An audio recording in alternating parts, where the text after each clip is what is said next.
Hi everybody, in this video we take a look at combustion reactions. Now combustion reaction involves a reaction where oxygen is one of the reactants.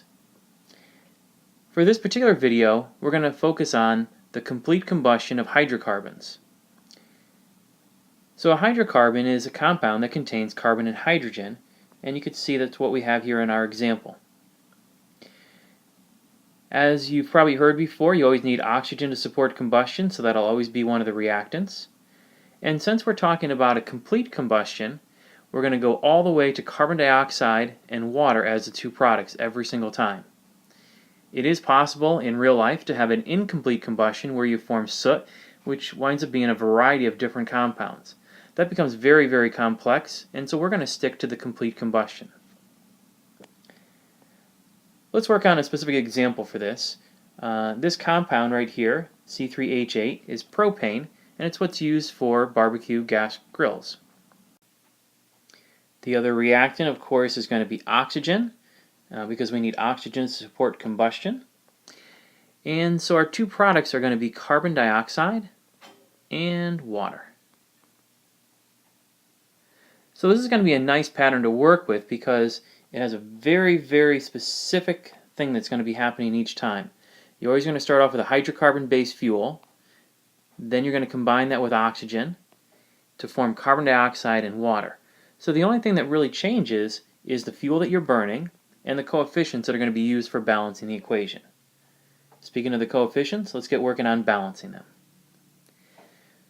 In terms of some of our strategies, we know that oxygen, which appears in elemental form right here on the left-hand side, and appears in two different compounds on the right side, that should be safe to the very end in terms of balancing.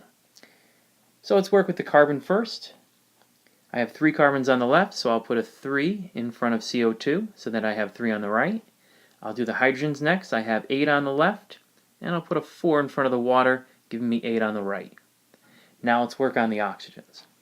From the CO2, that gives me 6 oxygens, and from the H2O, I have 4 more, so I have 10 oxygens on the right-hand side, so I'll need 5 oxygens on the left, 5 of the diatomic molecule oxygen. Alright, let's try another example. This hydrocarbon here is called ethane, and so let's get working on doing the predicting. The products are always carbon dioxide and water, so I'll write those in, and then it's just a matter of balancing.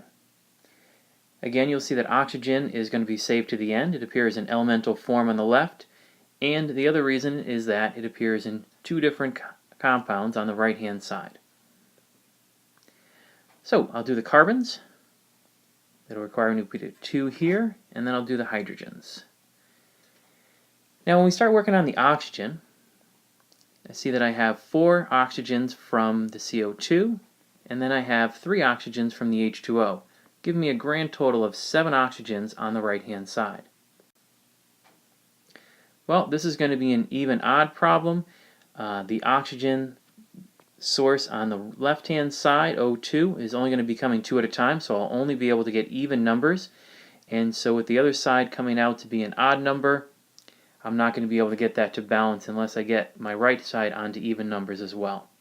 So what we're going to do is we're going to change those, and I'm going to double everything that I've done so far. So I've got this one set at 2. I'm going to cross this off, make that a 4. We'll cross this one off and make that a 6.